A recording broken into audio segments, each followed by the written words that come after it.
Welcome to 12 TV. ముందుగా headlines చూద్దాం. రాజోలులో వారాహి విజయబేరి సభ హాజరైన పవన్ కళ్యాణ్ జనసేనలో తాను మొదటి తరం నాయకుడిని అని వెల్లడి. జగన్ లా వారసత్వం అందుకుని రాలేదని వ్యాఖ్యలు.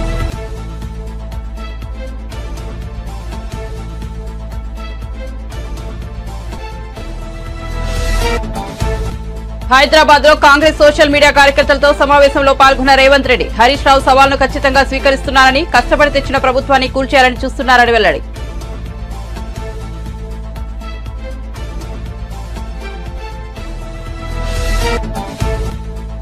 జగన్ ఏ స్థాయికి దిగజారిపోయారో ప్రజలు ఆలోచించాలన్న బీటెక్ రవి. పెత్తందారులకు ప్రతినిధి జగన్ అని, బ్యాండేజీతో పులివెందులలో కూడా సానుభూతి పొందాలనుకున్నారని విమర్శ. జగన్ కు పులివెందుల ప్రజలు బుద్ధి చెబుతారని వ్యాఖ్య.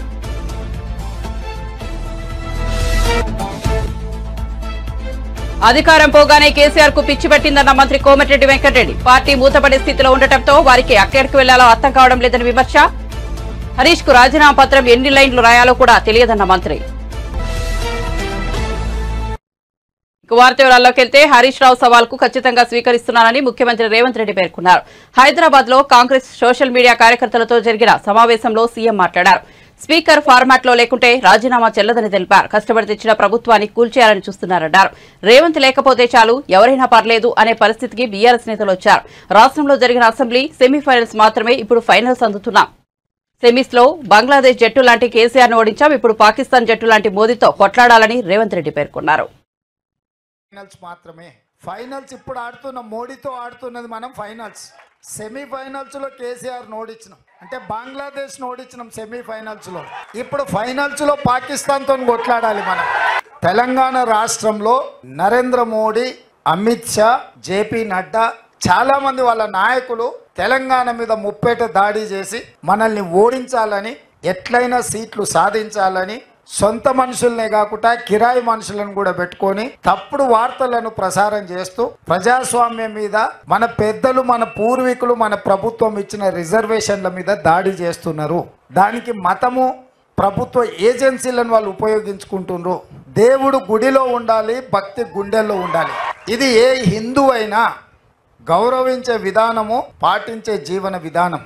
దాన్ని రాజకీయంగా మలుపుకొని, రాజకీయ స్వార్థం కోసం వాడుకొని ఎన్నికలలో లబ్ధి పొందాలని బీజేపీ ఏదైతే ప్రయత్నం చేస్తుందో దాన్ని తిప్పికొట్టాల్సిన బాధ్యత మనందరి మీద ఉన్నది. బీజేపీ భావజాలము ఆర్ఎస్ఎస్ నుంచి వచ్చిన భావజాలం. ఆర్ఎస్ఎస్ విధానము ఈ దేశంలో రిజర్వేషన్లు రద్దు చేయడం. భారతీయ జనతా పార్టీ విధానము ఈ దేశంలో ఉండే ఎస్సీ, ఎస్టీ, ఓబీసీ, మైనారిటీ రిజర్వేషన్లను రద్దు చేయాలనేది వాళ్ళ విధానం. నరేంద్ర మోడీ, అమిత్ షా గారు కూడా బ్రిటిష్ విధానాన్ని పాటించి, అధికారాన్ని ఉపయోగించి మన మధ్యలో ఉండే చిన్న చిన్న తగాదాలను పెంచి పెద్దవి చేసి ఈ దేశాన్ని ఆక్రమించుకోవాలనుకుంటున్నారు. బీజేపీ అంటే భారతీయ జనతా పార్టీ కాదు, బ్రిటిష్ జనతా పార్టీ. ఇవాళ మన రాష్ట్రం మీద దాడి జరుగుతుంది. మీరు కష్టపడి తెచ్చిన ప్రభుత్వాన్ని కూల్చాలని కుట్రలు జరుగుతున్నాయి. బీజేపీ బీఆర్ఎస్ ఓడు ఎట్లా తయారైందంటే, ఈయన పోతే చాలు ఎవడున్నా సరే ఆయన కాడికి వచ్చాడు. ఎందుకంటే మనం ఉన్నంతసేపు ఆయన ఆటలు సాగవు, ఆయన కథలు చెల్లవు. నిన్న కూడా కేటీఆర్ అంటున్నాడు, మాకు 12 సీట్లు ఏరి మేము ఏడాదిలో ప్రభుత్వం ఎట్లా వస్తుంది?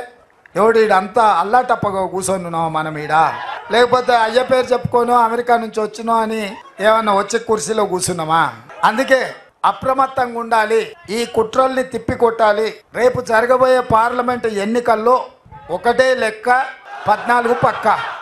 ఎక్కడోళ్ళక్కడ, ఎక్కడికక్కడ అప్రమత్తంగా భవిష్యత్ కార్యాచరణ తీసుకొని ముందుకు వెళ్ళాలి.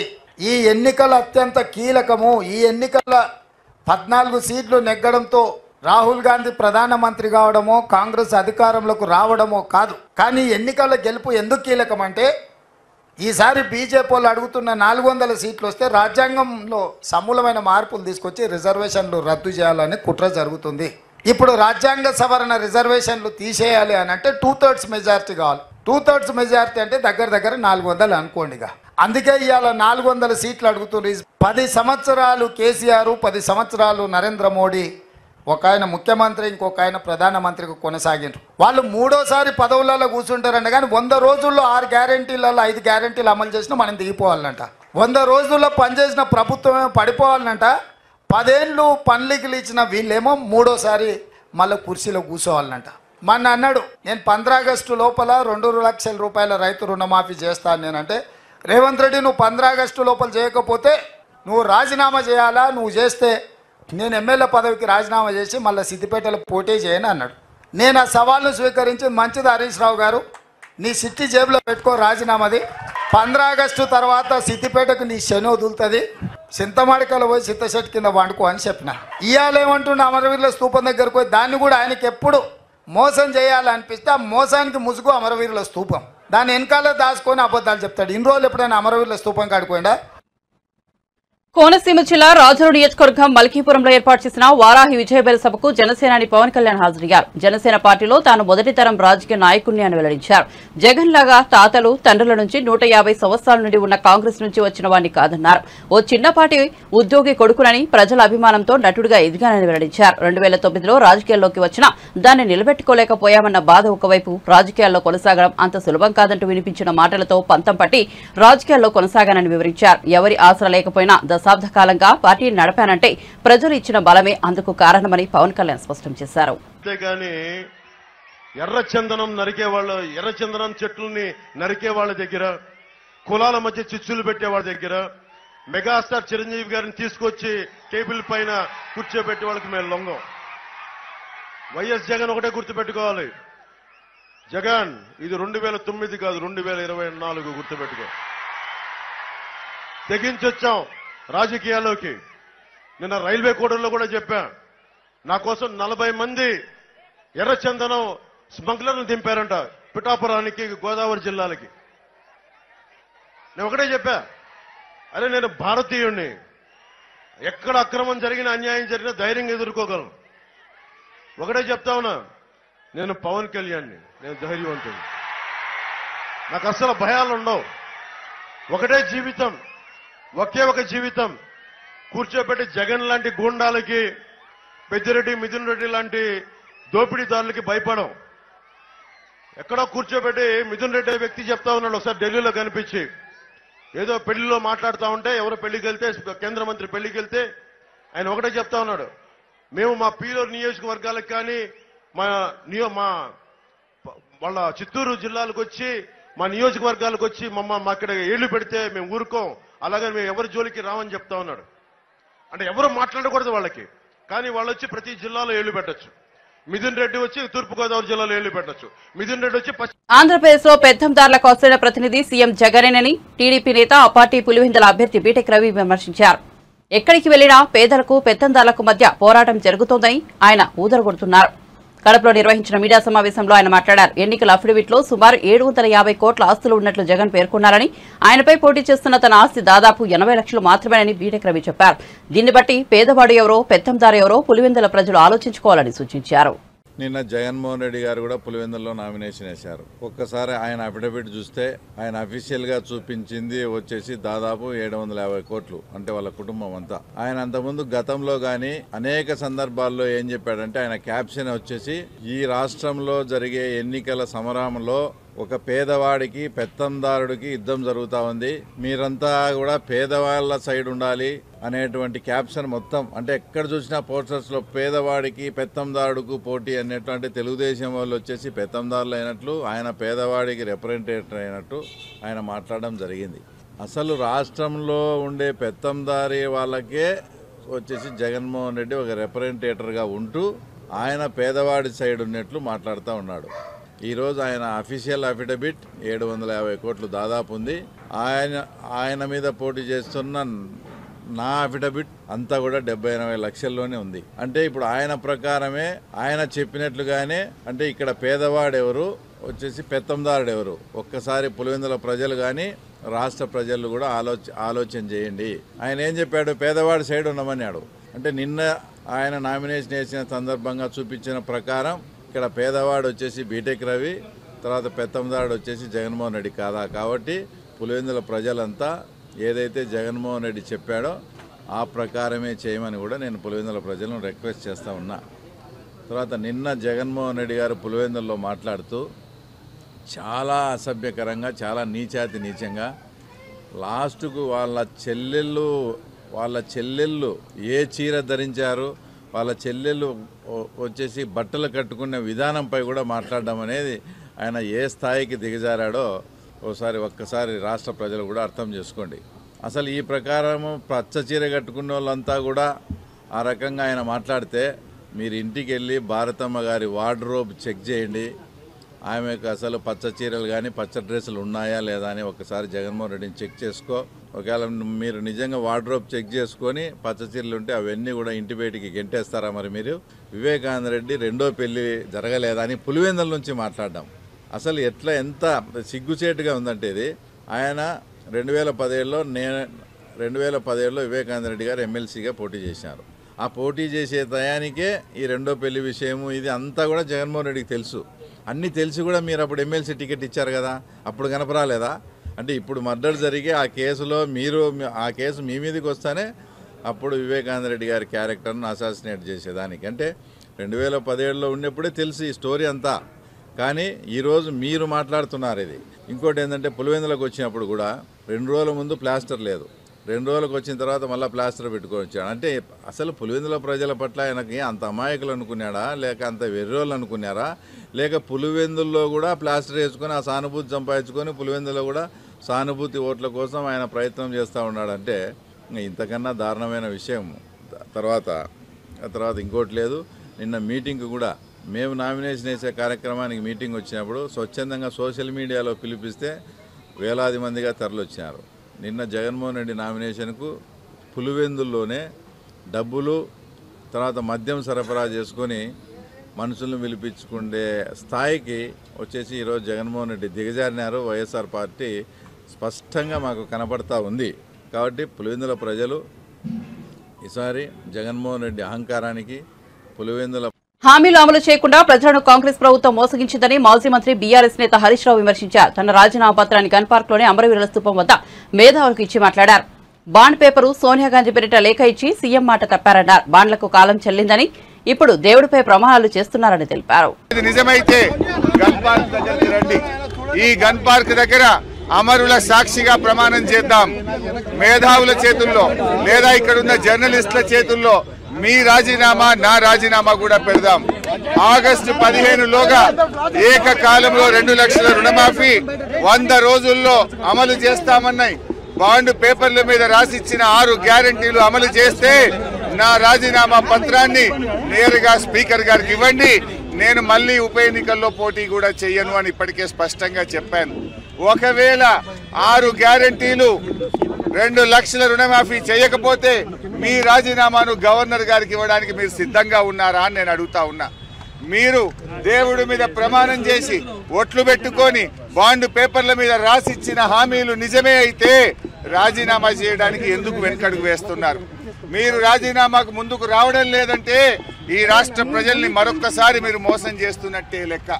ఒకవేళ మీకు రావడానికి ఇక్కడ ఇబ్బందిగా ఉంటే అమరుల స్తూపం దగ్గర, ఎందుకంటే మీరు ముఖ్యమంత్రి అయిన తర్వాత ఏనాడు అమరవీరుల స్తూపానికి 2 పూలు పెట్టింది లేదు, శ్రద్ధాంజలి ఘటించిన చరిత్ర మీకు లేదు.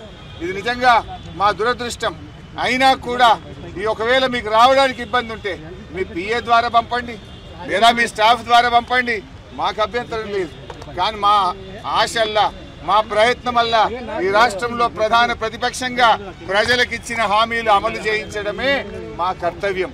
మాకు ఇక్కడ రాజకీయాల కంటే కూడా పేద ప్రజల ప్రయోజనాలు ముఖ్యం.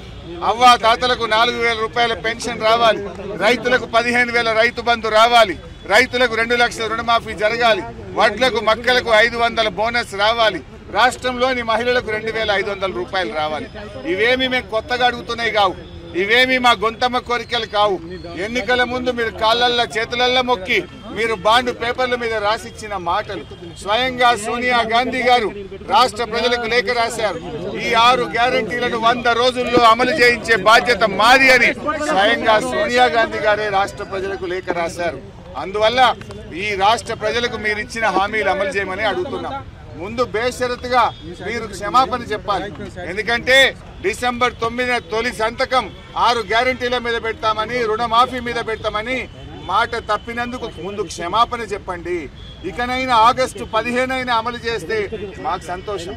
నా ఒక్కడికి ఎమ్మెల్యే పదవి కంటే ఈ రాష్ట్రంలో లక్షలాది మంది ప్రజలకు 4,000 ఆసరా పెన్షన్, 4,000 నిరుద్యోగ భృతో, 2,500 రూపాయలు మహిళలకు, 2 లక్షల రుణమాఫీ జరిగితే నేను సంతోషపడతాను. నేను స్పీకర్ ఫార్మెట్ లో కూడా నా లెటర్ ఇవ్వడానికి నేను సిద్ధంగా ఉన్నా. ఇవాళ నీ డిమాండ్లను ఇవాళ ఇక్కడ ఉండే జర్నలిస్టుల చేతిలోనే నా రాజీనామా పత్రాన్ని పెట్టి వెళ్తా ఉన్నా. స్పీకర్ ఫార్మెట్ లో రాజీనామా ఆమోదించుకొని పదవికి దూరంగా ఉండడానికి నేను సిద్ధం. కానీ నువ్వు మరి ప్రజలకు ఇచ్చిన మాట నిలబెట్టుకోవాలని కోరుతా ఉన్నా. మీరు రావడం రాకపోవడం మీ విజ్ఞత. ఒకవేళ మీరు రాజీనామా లెటర్ ఇవ్వకపోతే అది మీరు మరొక్కసారి దేవుళ్ళ పేరు మీద ఈ రాష్ట్ర ప్రజల్ని మోసం చేస్తారని భావించాల్సి ఉంటుంది. బీఆర్ఎస్ ఎమ్మెల్యే హరీష్ రావు రాజీనామా సవాలపై మంత్రి కోమటిరెడ్డి వెంకటరెడ్డి మండిపడ్డారు. తెలంగాణలో బీఆర్ఎస్ దుకాణం బంద్ అయిందని హరీష్ రావు రాజీనామా డ్రామా ఆడుతున్నారని మంత్రి విమర్శించారు. నిజంగా రైతులపై ప్రేమ ఉంటే హరీష్ రావు రాజీనామా లేఖను స్పీకర్ కు ఇవ్వాలన్నారు. 7 లక్షల కోట్లు అప్పు చేస్తే దానికి 26,000 కోట్లు పే చేయడంలో ఆలస్యమైంది. ఈ లోపల ఎలక్షన్ కోడ్ వచ్చింది. ఈ సందర్భంలోనే ఆగస్టు 15కి చేస్తామని మా ముఖ్యమంత్రి గారు ప్రకటించడం జరిగింది. దానికి ఏదో ఈయన పార్టీ అధ్యక్షుడు అన్నట్టు, లేకపోతే పార్టీలో ఈయన పెద్ద లీడర్ అన్నట్టు, 5 ఏళ్ళు 10 ఏళ్ళ అధికారం ఉంటే ఈయన ఒక మామూలు ఎమ్మెల్యే తప్ప కేసీఆర్ తప్ప ఎవరిని నడవలే, కలుతుంది. ఆఖరి సంతోష్ రావంతది కూడా నడవలేనా. ఈ జన్మలయ్య నీ పార్టీ జూన్ 3-4కి వెళ్ళి దుకాణం బంద్ అవుతుంది. 16 సీట్లలో ఎక్కడ డిపాజిట్ వస్తలేదు. నువ్వు ఎమ్మెల్యే గెలుచుకోవడం కష్టం అని చెప్పి ఈయన నాటకాలు ఆడటానికి మళ్ళొక్కసారి ఇవాళ రాజీనామా పత్రం అని చెప్పి ఆ లెటర్ తీసుకొచ్చిన తర్వాత ఆ లేఖ చూస్తే నాకే నవ్వడం కాదు, ప్రజలందరూ కూడా అనుకుంటారు వీడు మళ్ళా జోకర్ చేసి మళ్ళా అనుకుంటాము. ఆ రోజు అగ్గిపేట దొరకలేక ఆత్మహత్య చేసుకోలేదో, నిజంగా అగ్గిపేట దొరకలేదేమో అనుకుంటు. కానీ ఇవాళ రాజీనామా ప్రొఫామాలో రాసుకొచ్చి రైతు రుణమాఫీ గురించి మాట్లాడితే వేదేదో రాసుకొచ్చి అవన్నీ మాకు తెలుసు. అన్ని ఇంప్లిమెంట్ చేస్తాం 5 చేసినాం, మిగిలిన కూడా చేస్తామని తెలుసు మాకు. మీ చరిత్రన మీ కుటుంబమే నీ పార్టీనే మోసాల పార్టీ, అవినీతి పార్టీ. ఇవాళ ప్రొఫామాలు ఎన్ని నువ్వు రాజీనామా పత్రాన్ని తీసుకొచ్చి మళ్ళా జోకర్ అయినావు. అందుకనే కాంగ్రెస్ పార్టీని విమర్శించడం మానం. తెలంగాణ ఇస్తా అంటే ఇచ్చినాం. ఆగస్టు 15 మా ముఖ్యమంత్రి గారు ఇచ్చిన మాట నిలబెట్టుకుంటాం. అలా మంత్రివర్గంలో సభ్యునిగా మా ఎమ్మెల్యేలు మేమందరం కూడా రైతులకు మాటిస్తున్నాం. ఈ డ్రామారావు మాటలు మళ్ళొక్కసారి ఇవాళ మోసం అని తెలిసిపోయింది కదా. నిజంగా రైతుల ప్రేమ ఉంటే నీదేం డ్రామా? కనీసం మెదక్లో డిపాజిట్ తెచ్చుకోవాలి. రైతుల కోసం నేనేదో మునగాన్ని ముఖ్యమంత్రి గారితో ఛాలెంజ్ చేస్తాను చెప్పుకుంటానుక. నీ మెదక్లో డిపాజిట్ తెచ్చుకో దమ్ముంటే. మెదక్ సీటు కూడా ఓడిపోతుంది. 13-14 కాంగ్రెస్కి వస్తున్నాం. ఇక ఆయన కట్టబట్టుకొని బయలుదేరిండి. ఆయన అధికారంలో ఉన్నప్పుడే ఫామ్ హౌస్లోకి వెళ్ళి బయటికి రాలే. 4 నెలల్లో ఎన్నిసార్లు సెక్రటరియట్కి వచ్చిందంటే నా 10 ఏళ్ళల్లో 4 నెలల్లో మా ముఖ్యమంత్రి గారు వచ్చిన దాంట్లో 10% సార్లు కూడా రాలే. మొత్తం 5-10 సార్లు రాలే. మా ముఖ్యమంత్రి గారు హైదరాబాద్లో ఉంటే 3 నెలల్లో 60 రోజులు 60 సార్లు వచ్చింది సెక్రటరియట్కి. అందరిని కలిసేవారు. అపాయింట్మెంట్ లేదు, సెక్యూరిటీ లేదు, ఎవరిని చెక్ చేసేయలేదు. ఈయన దగ్గర హోమ్ మినిస్టర్ మహమ్మద్ అలీ పోతే ఒక హోమ్ గార్డ్ కట్ట తీసుకొని ఎండ పడితే 120 కిలోల స్పీడ్లో రివర్స్ తీసుకొని వెళ్ళిపోయాడు. హోమ్ మినిస్టర్నే బయటికి వెళ్ళగొట్టాను. నీదో నియంత్రిత పాలన. ఇక డివైడ్ పోతుంది. పార్టీ జూన్ 4తోని దుకాణం బంద్ అవుతుంది కాబట్టి ఎటు పోవాలన్నా, ముంబై పోవాలన్నా, దుబాయ్ పోవాలన్నా, ఎక్కడ దాచుకోవాలన్నా అని ఆ మెంటల్ ప్రతిపాదనలో ఇవాళ రాజీనామా పత్రం. ఆ పత్రం పేజీన్నర ఉన్నది. పేజీన్నర కాదు ఉండేది హరీష్ రావు. 1.5 లైనే ఉంటుంది. అది నేనే చెప్తున్నా. 5 సార్లు ఎమ్మెల్యే 1.5 లైనే ఉంటుంది. ఒక్క వర్డ్ కూడా అటు ఇటు పోవద్దు. ఆ లైన్ రాస్తే మా బుక్లో ఉంటుంది. 1.5 పేజ్ ఎక్కడ, 1.5 లైనే రాయాలి. ఒక వర్డ్ ఎక్కువ రాసినా యాక్సెప్ట్ కాదు. చెప్తున్నా కదా, అగ్గిపెట్టే డ్రామా మళ్ళీ పెట్టిండు. అందుకనే ఒక జోకర్ అయిపోయిండు. నెల్లూరు జిల్లా కందుకూరు నియోజకవర్గంలో టీడీపీ అభ్యర్థుల తరపున హిందూపురం ఎమ్మెల్యే నందమూరి బాలకృష్ణ ఎన్నికల ప్రచారం నిర్వహించారు. ఈ సందర్భంగా సీఎం జగన్ పై ఆయన పంచులు వేశారు. గత ఎన్నికల్లో జగన్ ఇచ్చిన హామీలను గుర్తు చేస్తూ సెటైర్లు వేశారు. సీఎం జగన్ రాష్ట్రాన్ని 20 ఏళ్లు వెనక్కి నెట్టేశారన్నారు. మడమ తిప్పమంటూ మెడలు విచ్చారు. తన బీసీలు, తన ఎస్సీలు, ఎస్టీలు, మైనార్టీలు అంటూనే రాష్ట్రాన్ని కాష్టంగా మార్చేశారని మండిపడ్డారు. మొత్తం రేపొద్దున కావాల్సింది ఈ రాష్ట్రాన్ని మనమేదో ఉద్యోగాల కోసం వెళ్ళాలి తప్పదు. ఎందుకంటే ఇక్కడ పరిశ్రమలు రావట్లేదు, ఉన్న పరిశ్రమలు వెళ్ళిపోతున్నాయి, మరి ఉద్యోగాలు లేవు. యువకులేమో ఇవాళ చూస్తే మన దేశంలోనే ఈ గంజాయిలో అలాగే డ్రగ్స్ లో మొదటి పొజిషన్లో ఉన్నాం. అలాగే మన రైతులు ఈ యొక్క రైతు వ్యవస్థను కూడా శాఖను కూడా నిర్వీర్యం చేసేసి మరి ఎంతో మంది రైతుల అప్పుల్లో కానీ ఆత్మహత్యల్లో కానీ మన దేశంలోనే మొదటి స్థానంలో ఉండేలా చేశాడు ఈ జగన్. ఇలా చూసుకుంటూ పోతే మొత్తం అన్ని వ్యవస్థల్ని అలాగే అందరిలో ఈ యొక్క విభజన తీసుకొచ్చి ఈ యొక్క రాష్ట్రాన్ని పరిపాలించాలని, అలాగే అతని చివరి కోరిక ఆఖరి కోరిక ఏంటంటే మొత్తం ఈ రాష్ట్రాన్ని వదిలేసి మనం వెళ్లిపోవాలని, ఉద్యోగాల్లాగా వలస వెళ్ళొచ్చు. ఇవాళ మన భూములు కూడా రేపు వస్తే ఒక ప్రత్యేకమైన చట్టం తీసుకొచ్చి ఆ భూములని కూడా అతని పాస్బుక్ మీద అతని బొమ్మ పెట్టి అతని దగ్గర పెట్టుకుంటాడు. రేపు మనం మన భూమి మీద అప్పు తీసుకోవాలంటే అప్పు ముందే ఉంటుంది మన భూమి మీద. అతనే అప్పులు తీసేసుకుంటాడు మన భూమి మీద పాస్బుక్లతో అడ్డం పెట్టుకుని పట్ట పుస్తకాలతో. ఇవన్నీ మీరు గుర్తు పెట్టుకోవాలి. రేపు మనల్ని ఈ రాష్ట్రం వదిలేసి మనం వెళ్ళిపోవాలన్నదే. అలాగే టిడ్కో ఇల్లు గట్ట నిర్మించాం, మరి ఒక్క ఇళ్ళన్నా ఒక్కడికైనా పంచాడా అని అడుగుతున్నాను. సో మీరు తెలుసుకోవాల్సింది ఇక్కడ మనం ముఖ్యంగా ఇలాగే ఇక్కడ చూసాం మనం ఈ ఇండో సోలార్ ప్లాంట్, దానికి ఎంత సుమారుగా 8,000 ఎకరాలు. మరి అదే ఒక 10 మందికి ఇచ్చుంటే సో మరి ఇంకా ఎక్కువ మందికి ఉద్యోగాలు వచ్చుండేవి.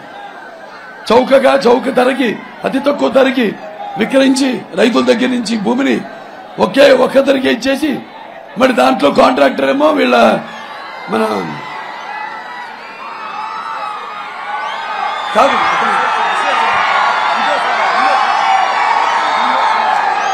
వాళ్ళ అల్లుడు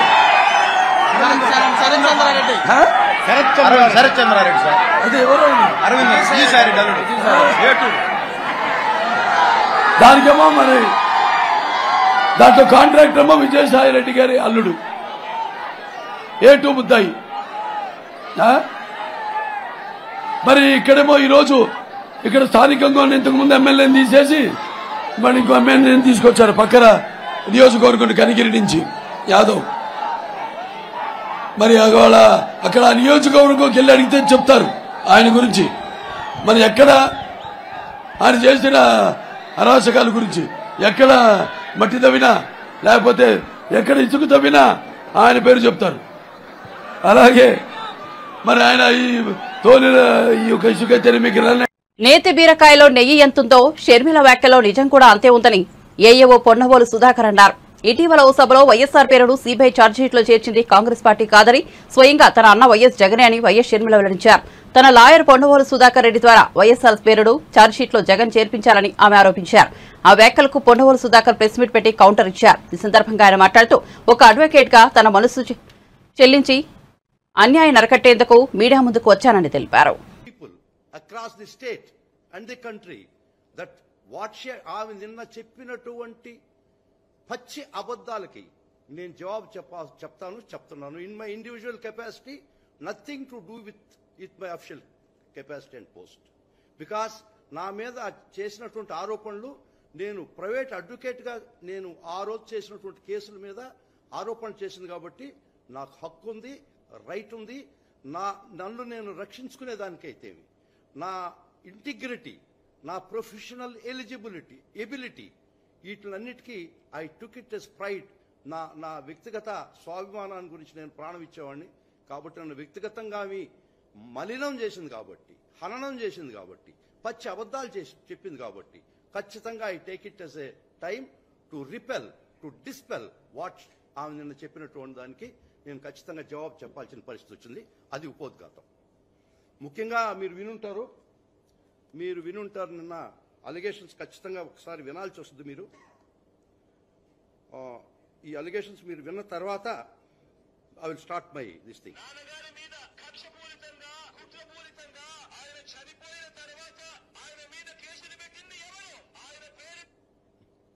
ఒక్క నిమిషం సారీ.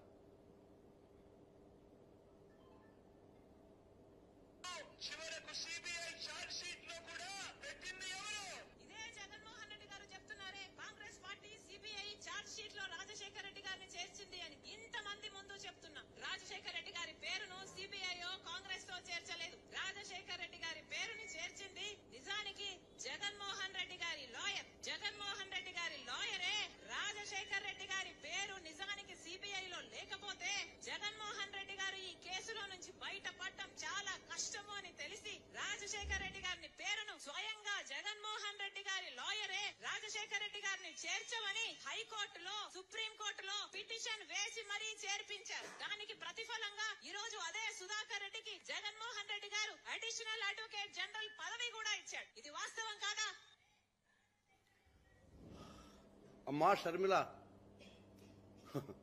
నేతి బీరకాయలో నెయ్యి ఎంత ఉందో నీ మాటల్లో అంత వాస్తవాలు ఉన్నాయి. మీ తండ్రి కోసం మహానుభావుడైనటువంటి ఒక గొప్ప వ్యక్తి అయినటువంటి చనిపోయిన మరణానంతరం ఆయన మలినం చేస్తుంటే, ఆయన పేరు బదనాం చేస్తుంటే, ఏ పాపము ఎరుగునటువంటి మీ అన్నని మలినం చేస్తుంటే, నేను నెల్లూరులో ప్రాక్టీస్ చేసుకుంటూ నేను ఒక అడ్వకేట్గా ఒక చలించిన హృదయంలో ఇంత అన్యాయం లీగల్గా జరుగుతుంటే ఎవ్వరూ నోరు తెరవకపోతే ఇది సమాజంలో అన్యాయం అని చెప్పి భారతంలో ఒక పద్యం గుర్తుకొచ్చింది నాకు. 5వ పర్వంలో సారపు ధర్మమును విమల సత్యము చెడు వారిని అవస్థ పారము చే బొంకు దక్షులు ఎవ్వారులు ఉపేక్షిస్తాయి. If satya and dharma is scuttled before your eyes, those who are capable of preventing it keep quiet as mute spectators and dumb witnesses.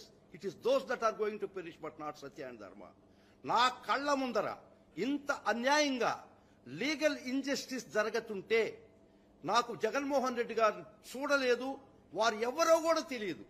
ఒక చెలించిన హృదయంతో కడుపు మండి నేను నెల్లూరులో రోరింగ్ ప్రాక్టీస్ చేసుకుంటున్నోడిని. ఇది అన్యాయము, అక్రమం, ఈ విధమైనటువంటి కేసు ఫాల్స్ కేసు అని నా మనసు చెలించి, మీకు బంధుత్వాలు నాకు ఆత్మబంధువులు గారు, మీరు రక్త బంధువులు కూడా కాదు, ఒక అన్యాయాన్ని అరికట్టడానికి నేను ఒక కేసు వేయడం జరిగింది. దాన్ని మీరు ఎట్లా చిత్రీకరించారంటే జగన్మోహన్ రెడ్డి గారు నన్ను ప్రేరేపించి రాజశేఖర రెడ్డి గారి పేరు సిబిఐ ఛార్జ్షీట్లో సిబిఐ ఎఫ్ఐఆర్లో పెట్టించేదానికి ప్రోద్బలం చేయించి నా చేత కేసులు ఇచ్చి ఆ విధంగా రాజశేఖర రెడ్డి గారి పేరు ఎఫ్ఐఆర్లో పొందింపబడి కాన్సిక్వెంట్గా ఛార్జ్షీట్లో చేసేదానికి కారణం జగన్మోహన్ రెడ్డి గారు నన్ను ఆడించినటువంటి ఆట అని మీరు నిస్సిగ్గుగా చెప్పడం చాలా దుర్మార్గం. ఎందుకంటే మీకు కొన్ని డేట్స్ ముఖ్యంగా చెప్పాల్సి వస్తుంది. 2010లో కాంగ్రెస్ సంబంధం లేదు, సిబిఐకి సంబంధం లేదని మీరు చెప్పారు. ఇప్పుడు నేను చెప్పిన తర్వాత మీరు ఏం ఆలోచిస్తారో చెప్పండి, జవాబు చెప్పండి నాకు. 2010లో మీ కాంగ్రెస్ ఎమ్మెల్యే శంకర్ రావు హైకోర్టుకు ఒక లెటర్ రాశాడు. రాజశేఖర్ రెడ్డి గారి మీద అలిగేషన్స్ పెడుతూ రాజశేఖర్ రెడ్డి గారే ప్రజాస్వామ్యం దోచినాడని చెప్పి మీ కాంగ్రెస్ ఎమ్మెల్యే శంకర్ రావు హైకోర్టుకు లెటర్ రాయడం జరిగింది. 2011లో కూడా మళ్ళా ఇంకొక లెటర్ రాయడం జరిగింది. Dates are more important. 2010 and 2011 దాన్ని హైకోర్టు వారు టేకన్ అప్ రిట్స్ గా తీసుకొని 2 రిట్స్ గా తయారు చేశారు.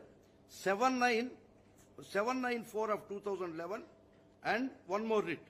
ఈ 2 రిట్లు టేకన్ అప్ ఫైల్ తీసుకొని విచారణ మొదలుపెట్టేటప్పటికి తెలుగుదేశం పార్టీకి సంబంధించినటువంటి ఎర్రం నాయుడు ఇదే allegations, more or less same allegations తో ఇంకొక రిట్ పిటిషన్ వేయడం జరిగింది. మంత్రి పదవుల్లో ఉన్న వాళ్ళు చాలా జాగ్రత్తగా మాట్లాడాలని, మాట్లాడే ప్రతి మాటకు నిబద్ధత ఉండాలని ఏపీ విద్యాశాఖ మంత్రి బొత్స సత్యనారాయణ అన్నారు. ఏపీ పరిస్థితులపై కేంద్ర మంత్రి పీయూష్ గోయల్ చేసిన వ్యాఖ్యలను శుక్రవారం మీడియా ముఖంగా మంత్రి బొత్స ఖండించారు. కేంద్ర మంత్రి వ్యాఖ్యలు సరికాదు, పీయూష్ గోయల్ ఏది పడితే అది మాట్లాడుతున్నారన్నారు. విద్యాశాఖపై వస్తున్న కథనాలు నిరూపించాలన్నారు. నిజం లేదు కనుకే తప్పుడు కథనాలు ప్రచారం చేస్తున్నారని బొత్స కౌంటర్ ఇచ్చారు. కొన్ని పత్రికలు దురుద్దేశంతో తప్పుడు కథనాలు రాసి ప్రజలను నమ్మించాలని చూస్తున్నాయన్నారు. ఈ రాష్ట్ర మా ప్రభుత్వం మాఫియా ప్రభుత్వం అంట, ఏదో మాట్లాడుతున్నారు. గురువింద కిందకి వచ్చి దాన్ని మచ్చ తిరిగినట్ట ఆయన వచ్చి రాష్ట్ర ప్రజలు, దేశ ప్రజలకి ఏం చేశారో గత 5 సంవత్సరాల్లో 10 సంవత్సరాలు ఏ విధంగా జరిగిందో అందరికి తెలుసు. ముందుగా రైల్వే జోన్ విషయానికి వద్దాం. రైల్వే జోన్కి సంబంధించి 52 ఎకరాలని ముడసల్లో వాళ్ళు జోన్ కట్టుకోవడానికి ఆ సైట్ నుంచి అలకేట్ చేసి దాన్ని ఇక్కడ రైల్వే జోన్ ఏర్పాటు చేయాలనేది విభజన చట్టం వచ్చిన తర్వాత 2014లోనే ఆ డిస్కషన్ జరిగింది. ఒప్పందం కూడా జరిగింది, అగ్రిమెంట్ కూడా సైన్ చేశారు. 2014 నుంచి 19 వరకు గోయల్ గారు ఎవరు ముఖ్యమంత్రి రాష్ట్రానికి చెప్పండి? చేతకాని దద్దమ్మల ముఖ్యమంత్రి గారిని మీరు కుటుంబంలో ఉండి మీరందరూ ఉండి మామయ్య ఎంత రాస్తారంటే అలాగా నేను చెప్తున్నవన్నీ కూడా వాస్తవాలు, అబద్ధాలు కాదు, డాక్యుమెంట్ ఎవిడెన్స్ తో చెప్తున్నాను. 19లో మా ప్రభుత్వం వచ్చిన తర్వాత మళ్ళీ దాని మీద ఎవరైతే అక్కడ కొంతమంది హక్కుదారులు మేము హక్కు మాకు ఉంది, మాకు ఇక్కడ డిఫామ్ పట్టాలు ఇచ్చారు, లేదా ఇంకో పట్టాలు ఆక్యుపేషన్ ఉందని ఎవరైతే చెప్పుకొస్తున్నారో వాళ్ళందరినీ వికెట్ చేయించి రైల్వే వాళ్ళు జీవీఎంసీ వాళ్ళు కలిపి జాయింట్ ఇన్స్పెక్షన్ చేసి కూడా చేసి వాళ్ళకి వచ్చి ల్యాండ్ అప్ చెప్పాం ఈ సంవత్సరంలో. ఇది వాస్తవం కాదా? అధికారులు కూడా మాలో రైల్వే అధికారులు ఒక 5 అధికారులు, మా జీఎంసీ ఒక 5 అధికారులు, రైల్వే సైడ్ వచ్చి 5 జీఎంసీ 2 పేరుతో సహా. ఇంకో దానికి ఇచ్చిన జీఎంసీ కమిషనరు ఇక్కడ డిఆర్ఎంకి వచ్చి హ్యాండ్ ఓవర్ చేసుకుని ఇచ్చిన లెటరు. ఇవన్నీ మీకు షేర్ చేస్తాను, మీరు చూసుకోండి. ఎందుకు ఇంత పచ్చి అబద్ధాలు ఆడలేక మా మధ్యలో వచ్చి బాగా వాయించలేదు బ్రహ్మాండంగా ఆడేదని నేను చెప్పడానికి. ఆ రోజు రైల్వే మంత్రి కదా, మీ కూటమిలోనే కదా 14లో వచ్చారు. సేమ్ కూటమి 14లో కూడా కూటమే కదా. మరి అప్పుడు నీ కూటమిలోనే ముఖ్యమంత్రి కదా చంద్రబాబు నాయుడు. ఎందుకు నువ్వు రైల్వే మంత్రిగా చేయలేకపోవు? ఎందుకు మళ్ళీ వచ్చి ఈ రోజు వచ్చి పెద్ద కబుర్లు పెద్ద మాటలు దేనికోసం? నిజంగా నీకు రాష్ట్రం మీద అభిమానం ఉంటే, మీకు ఈ ప్రజల పట్ల మొక్క ఉంటే, ఈ ప్రాంతం అభివృద్ధి పట్ల మీకు ఏమైనా ఏసమంతేనా మీకు సదాభిప్రాయం ఉండి చేయాలని తపన ఉంటే, ఏదో నేను కేంద్ర మంత్రిని వచ్చి మాట్లాడితే అది చెల్లుతుంది. నాకున్న డప్పా కొట్టిన ఆ 2 పత్రికలు ఈనాడు, ఆంధ్రజ్యోతి, లేకపోతే T5 లేకపోతే ఏబిఎన్ ఈనాడు వేస్తారు అనుకుని ఈ డప్పాలు ఎందుకు చెప్పు? బులెటిన్ ముగించే ముందు హెడ్లైన్స్ మరోసారి చూద్దాం. రాజోలులో వారాహి విజయబేరి సభ హాజరైన పవన్ కళ్యాణ్ జనసేనలో తాను మొదటి తరం నాయకుడిని అని వెల్లడి. జగన్ లా వారసత్వం అందుకుని రాలేదని వ్యాఖ్యలు.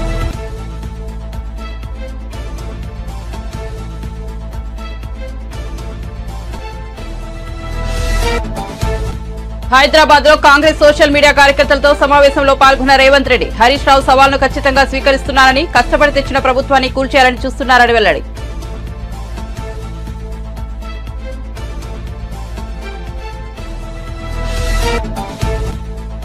జగన్ ఏ స్థాయికి దిగజారిపోయారో ప్రజలు ఆలోచించాలన్న బీటెక్ రవి. పెత్తందారులకు ప్రతినిధి జగన్ అని, బ్యాండేజీతో పులివెందులలో కూడా సానుభూతి పొందాలనుకున్నారని విమర్శ.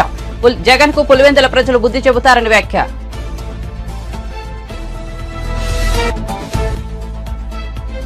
అధికారం పోగానే కేసీఆర్ కు పిచ్చి పెట్టిందన్న మంత్రి కోమటిరెడ్డి వెంకటరెడ్డి. పార్టీ మూతపడే స్థితిలో ఉండటంతో వారికి ఎక్కడికి వెళ్లాలో అర్థం కావడం లేదని విమర్శ. హరీష్ కు రాజీనామా పత్రం ఎన్ని లైన్లు రాయాలో కూడా తెలియదన్న మంత్రి. మరిన్ని అప్డేట్స్ కోసం చూస్తూనే ఉండండి 12 టీవీ.